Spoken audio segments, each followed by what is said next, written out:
Hello दोस्तों, Omkar institution में आपका स्वागत है। और आज है 7 अगस्त और आज हम 6 और 7 अगस्त दोनों दिनों का करंट अफेयर्स यहाँ पर देखेंगे। कल जो है क्लास नहीं हुई थी क्योंकि दोस्तों कई बार मध्य प्रदेश में इतनी ज़्यादा घटना ऐसी नहीं होती जो हमारी एग्जाम से संबंधित होती है। तो इस वजह से उनको पढ़ने से भी उनका कोई औचित्य है नहीं। इसलिए आज हम जो है 6 और 7 जो हमारी मुख्य मुख्य घटनाएं हैं जो हमारे एग्जाम से संबंधित है उन पर अच्छे से चर्चा कर लेते हैं। ठीक है, चर्चा करूं उससे पहले मैं बता देना चाहूंगा दोस्तों, एमपीपीएससी ने अभी फिर से जो है अपना संशोधित कैलेंडर जारी किया है। और इस संशोधित कैलेंडर में उसने बहुत सारी एग्जाम जो है उनकी निर्धारित तिथि जो है बताई है। तो यहाँ पर हमने एफएसओ का जो अभी अभी तक संशय चल रहा था कि दिसंबर में कब होगी, तो इसकी डेट आ गई है दोस्तों 14 दिसंबर। 14 दिसंबर 2025 को यह जो है एग्जाम होने वाली है। और इसी बात को ध्यान में रखकर हमारे संस्थान द्वारा यह टेस्ट सीरीज प्रारंभ करवाई जा रही है। यह टेस्ट सीरीज जो है दोस्तों, इसमें शुरू के जो आपके 3 टेस्ट है ये फ्री रहेंगे। और यह मात्र देखो ऑनलाइन भी अभी जैसे पहले इसके 50% जो है इसमें डिस्काउंट दे दिया है।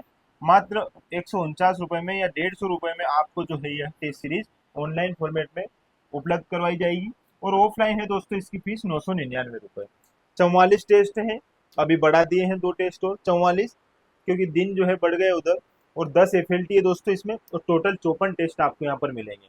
इसके साथ साथ दोस्तों यह टेस्ट सीरीज पूरा डिस्क्रिप्टिव आंसर में रहेगी, आपको व्याख्यात्मक आंसर इसमें मिलेंगे जिनको आप देखोगे तो आप पाओगे दोस्तों सिलेबस की सारे जो हमारे सिलेबस में जो बिंदु दिए हैं इन सभी को बेहतर तरीके से वो चीज़ें कवर करेगी। बहुत अच्छे से जो है हमने इसको अभी संकलित किया है।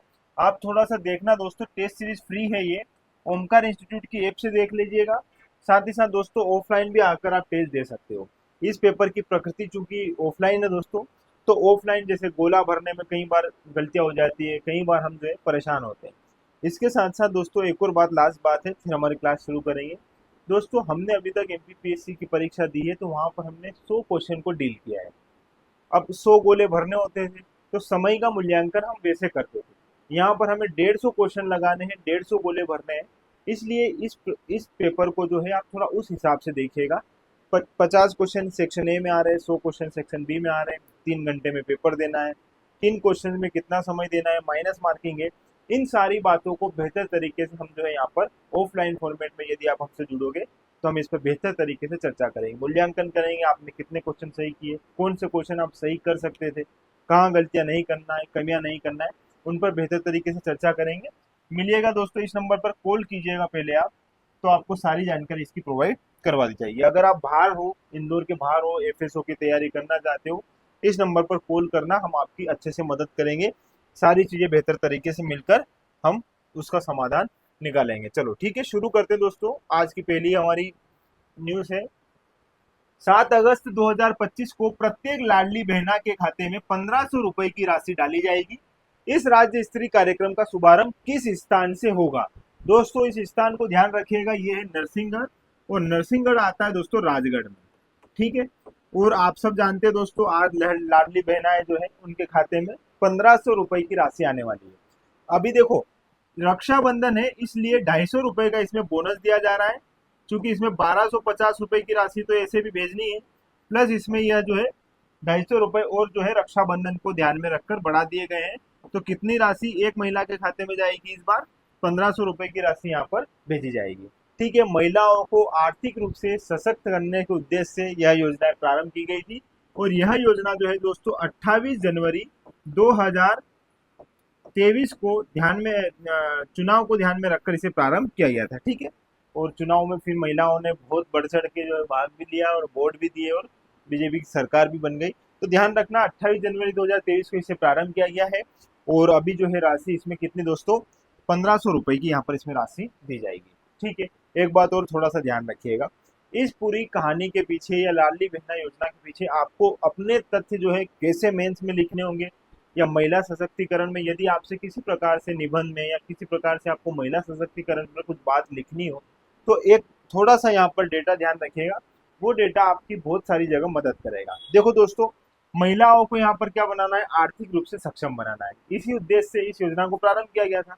लेकिन थोड़ा ध्यान रखिएगा दोस्तों, महिलाओं की जो जन भागीदारी है, या पुरुषों की भी देख लो, कार्य को लेकर जो भागीदारी है, इस भागीदारी को लेकर मैं आपको डेटा बताता हूँ। देखो दोस्तों, सामान्यतः अगर हमारे एमपी में ही बात करें, ग्रामीण क्षेत्र की अगर हम बात करें, तो ग्रामीण क्षेत्र में जो महिला है इनके बारे में बात कर लेते हैं और पुरुष है इनके बारे में बात कर लेते हैं। महिला जो है आज भी हमारे यहाँ पर दोस्तों 23.3% महिला जो है कार्यों में संलग्न है या कार्य की खोज में।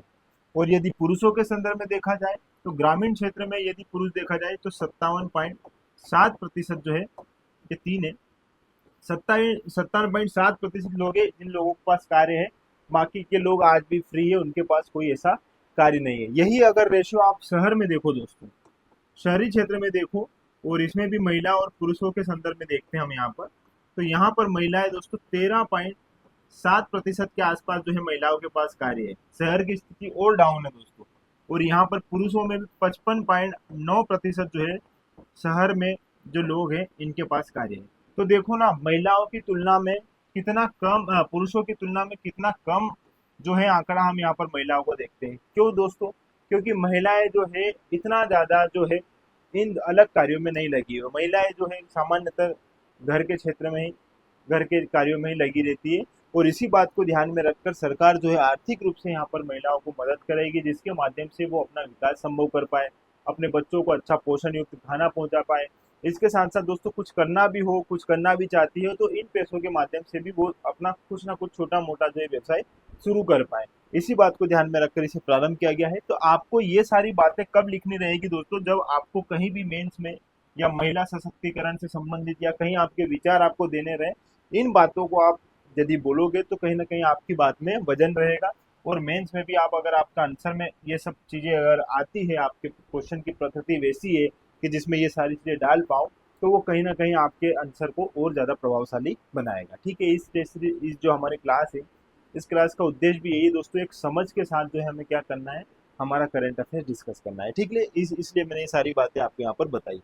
मुख्यमंत्री डॉक्टर मोहन यादव मुख्यमंत्री लाडली बहना योजना के तहत गुरुवार 7 अगस्त को राजगढ़ जिले के नरसिंहगढ़ से 1,26,89,832 लाडली बहनाओं के खातों में 1,859 करोड़, ये हटा दीजिए यहाँ से, है ना, रुपए की राशि जो है अंतरित करेंगे। कितनी राशि दोस्तों? 1,859 करोड़ रुपए की राशि जो है इन बहनाओं के खाते में पहुंचेगी। ठीक है।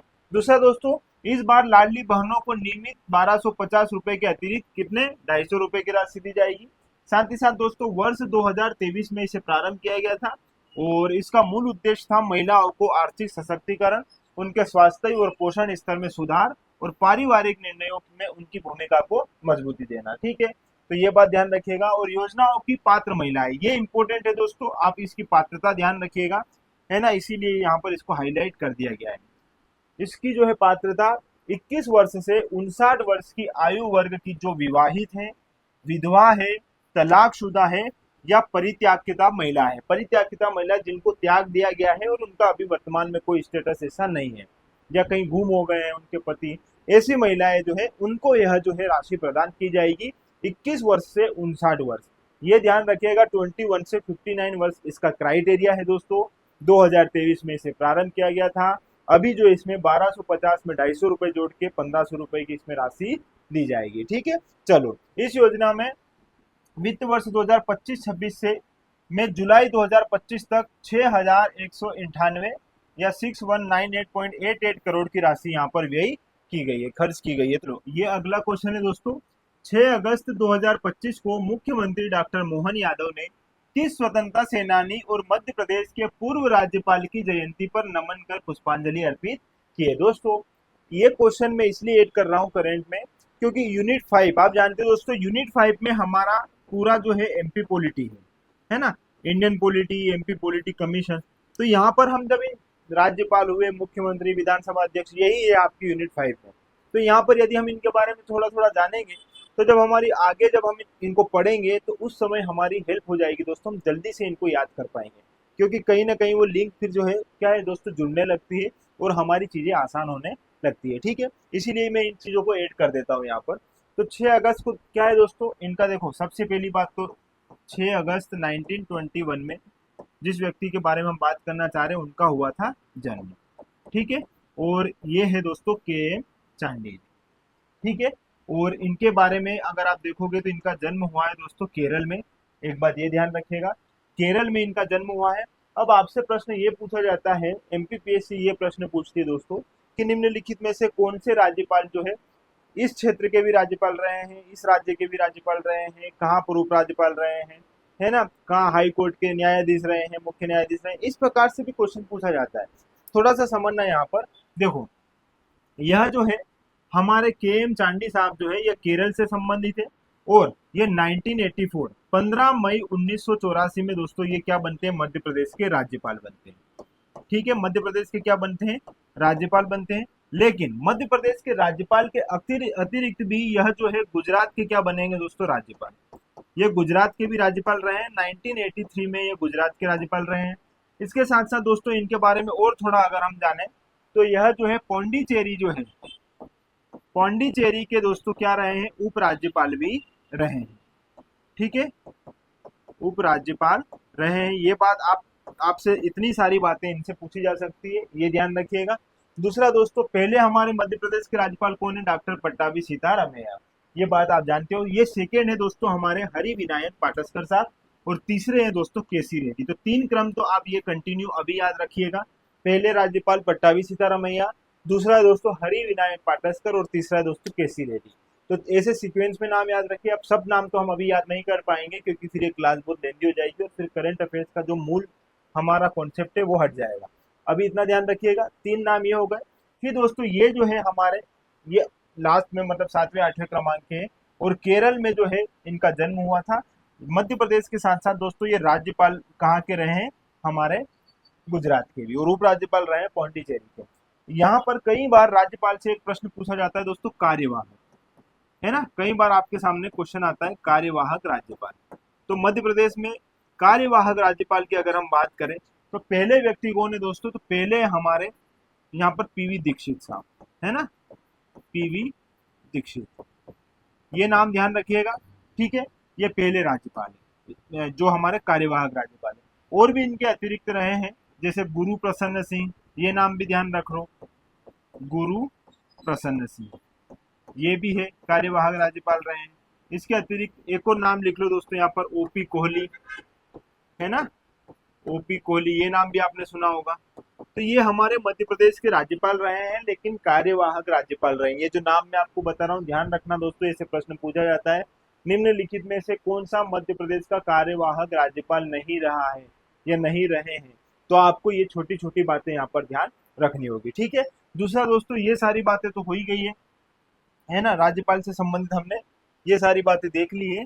और इसके अतिरिक्त इसमें हम और क्या बात कर सकते हैं, तो ये पूर्णतः जो है हमने जितनी बातें समझी इतने में हमारा हो जाएगा। ठीक, ये सारी बातें ही हमें देखनी थी। चलो आगे और देखते हैं दोस्तों। अगला प्रश्न, 7 अगस्त 2025 को आयोजित होने वाले 11वें राष्ट्रीय हैंडलूम दिवस का आयोजन मध्य प्रदेश के किस जिले में किया जा रहा है। थोड़ा समझना दोस्तों, 7 अगस्त को प्रतिवर्ष क्या मनाया जाता है, हैंडलूम दिवस। हैंडलूम दिवस मतलब हथकरघा दिवस।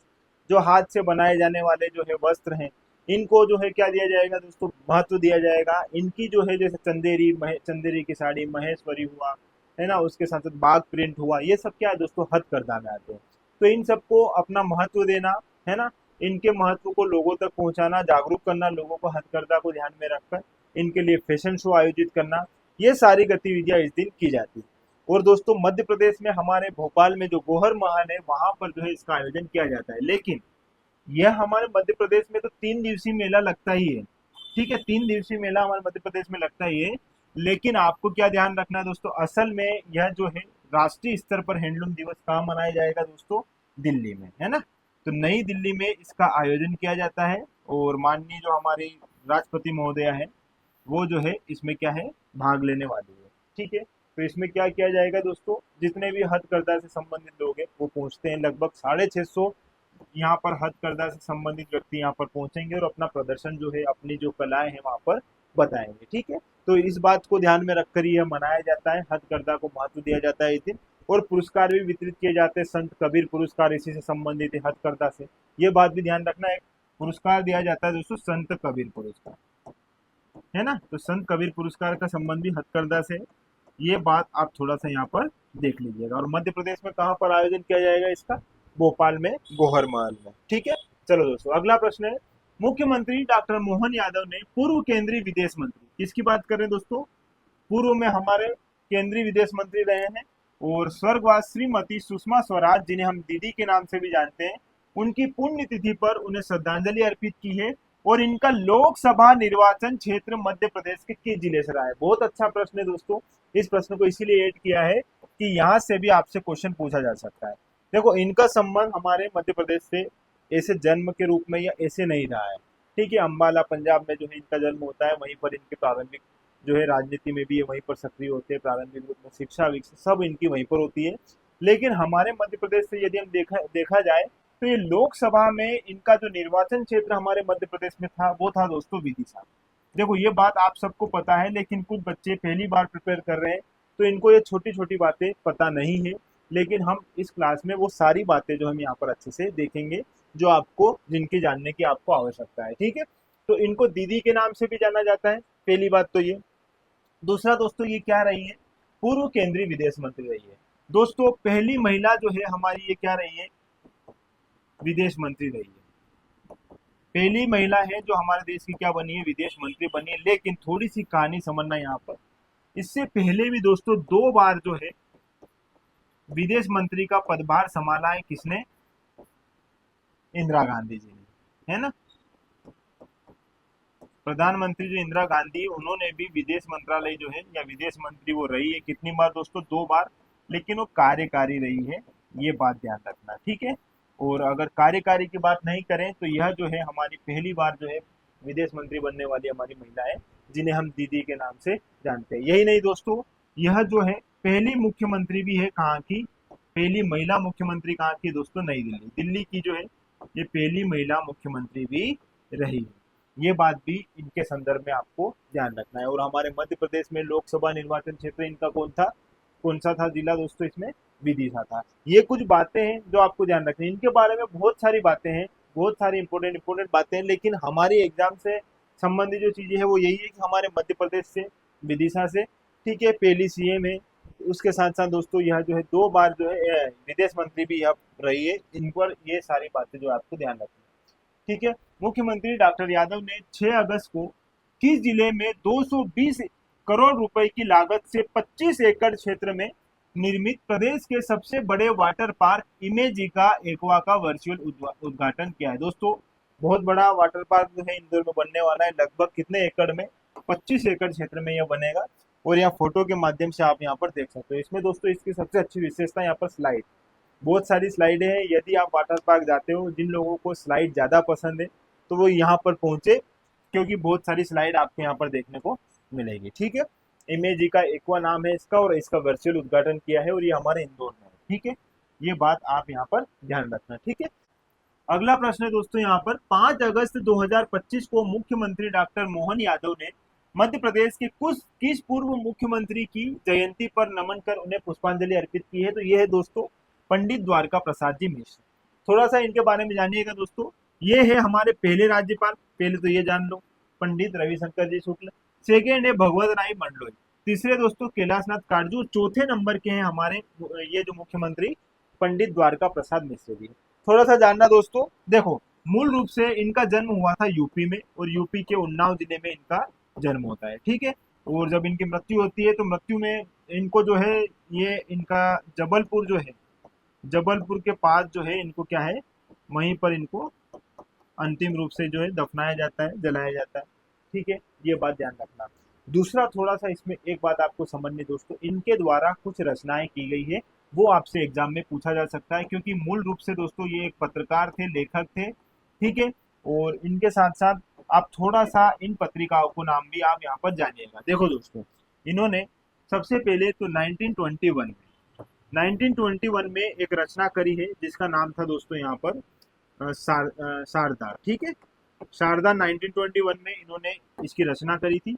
और फिर 1931 में इनके द्वारा एक और रचना की गई है, और वो इम्पोर्टेंट है लोकमत, है ना, लोकमत या दैनिक लोकमत, इसको ऐसे याद रख लेना, दैनिक लोकमत जो है इनके द्वारा रचित की गई है। ठीक है, एक और दोस्तों 1942 में इनके द्वारा एक महाकाव्य लिखा गया है कृष्णायन, है ना।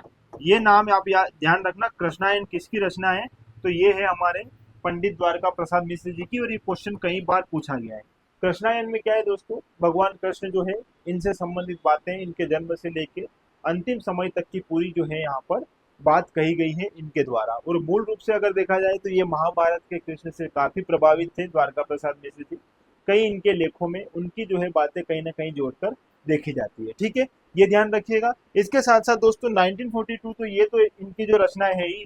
1947 में दोस्तों इनके द्वारा जो है सारथी की रचना की जाती है, ठीक है, ये एक साप्ताहिक पत्रिका थी सारथी, इसकी रचना भी इन्हीं के द्वारा की जाएगी, ठीक है। और 1954 से लेकर 1964 तक, कब से कब तक दोस्तों, 10 साल तक मान लो, यह जो है सागर विश्वविद्यालय के कुलपति भी रहे, ठीक है, कहाँ के, सागर विश्वविद्यालय के। तो इनके बारे में ये बात भी आप यहाँ पर जान लीजिएगा। ये कुछ इंपॉर्टेंट बातें हैं इनसे संबंधित जो आपको ध्यान रखनी है। ये कृष्णायन दोस्तों कई बार पूछा भी गया है। ये रचनाएं भी आपसे पूछी जाती है कि जैसे आपके सिलेबस में टू द पॉइंट दिया हुआ है, मध्य प्रदेश के मुख्यमंत्री, मध्य प्रदेश के राज्यपाल, तो इनकी जो रचनाएं हैं ये भी आपके लिए इंपॉर्टेंट है, इसलिए हमने ये सारी बातें यहाँ पर अच्छे से देख ली है, ठीक है। और एक समय की बात है दोस्तों, जब क्या होता है, लाठीचार्ज होती है लाला लाजपत राय पर। तो लाला लाजपत राय पर जब लाठीचार्ज होती है तो उस पर इन्होंने एक लोकमत नामक एक लेख लिखा था, संपादन जो है ये करते ही थे। तो इन्होंने एक लेख लिखा था उसमें लोकमत के नाम से, और उसकी बहुत सराहना हुई थी उस समय, जिसमें मोतीलाल जी नेहरू ने भी बोला था कि आने वाले समय में जो है इनके द्वारा जो लिखी गई बातें लोगों को बहुत ज्यादा क्या करेगी, प्रभावित करेगी।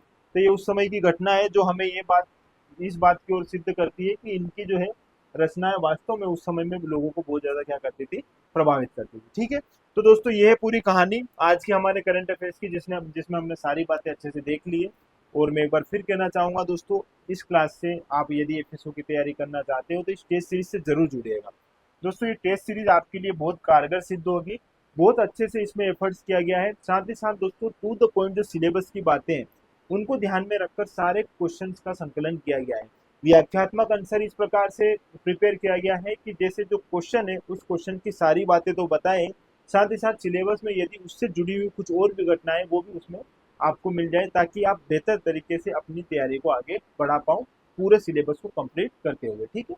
तो आज की क्लास में दोस्तों इतना ही रखते हैं और मिलते हैं कल की क्लास में। तो जुड़े रहिएगा, और जुड़े रहने के लिए आपका बहुत बहुत धन्यवाद। Thank you.